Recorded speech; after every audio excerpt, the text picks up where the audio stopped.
લખતર શહેર સહિત તાલુકાના ગ્રામ્ય વિસ્તારોમાં ભૂમાફિયાઓ બેફામ બન્યા છે અને ગેરકાયદેસર માટી ખનન કરી સરકારી તિજોરીને લાખો રૂપિયાનું નુકસાન પહોંચાડે છે.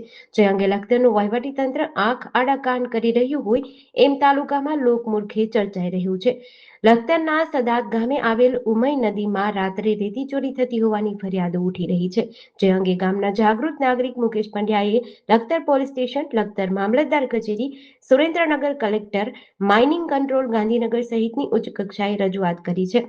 રજૂઆતમાં જણાવ્યા મુજબ તેઓ સદાક ગામે આવેલા તેમના ખેતરે ગયા હતા. ત્યાં ખેતરની બાજુમાં આવેલ ઉમઈ નદીમાં ગેરકાયદેસર રેતી ખનન પ્રવૃત્તિ ચાલી રહી હોવાનું તેઓના ધ્યાને આવ્યું હતું. જ્યાં નદીમાં જેસીબી સહિત અન્ય ખનન માટેના વાહનો કાર્યરત હતા. જ્યારે તેઓએ આ ગેરકાયદેસર રેતી ખનન સાથે સંકળાયેલા ઈસમોને ગેરકાયદેસર પ્રવૃત્તિ બંધ કરવા કહ્યું, ત્યારે તેમણે જવાબ આપ્યો કે આજે બંધ કરશું તો કાલે ફરીથી શરૂ થશે. આવા જવાબોથી તંત્ર સામે પણ અનેક સવાલો ઉઠી રહ્યા છે. મોટાભાગે ખનન રાત્રિના સમયે થાય છે. અરજદારે સદાત ગામના તલાટીને આ અંગે જાણ કરી કે કલેક્ટરના તાજા સર્ક્યુલર મુજબ આ જવાબદારી તલાટી અને સરપંચની છે, પરંતુ તલાટીએ કહ્યું કે આ બાબતમાં તેઓ કંઈ કરી શકતા નથી. આ ગેરકાયદેસર રેતી ખનનથી સરકારી તિજોરીને કરોડોનું નુકસાન થઈ રહ્યું છે.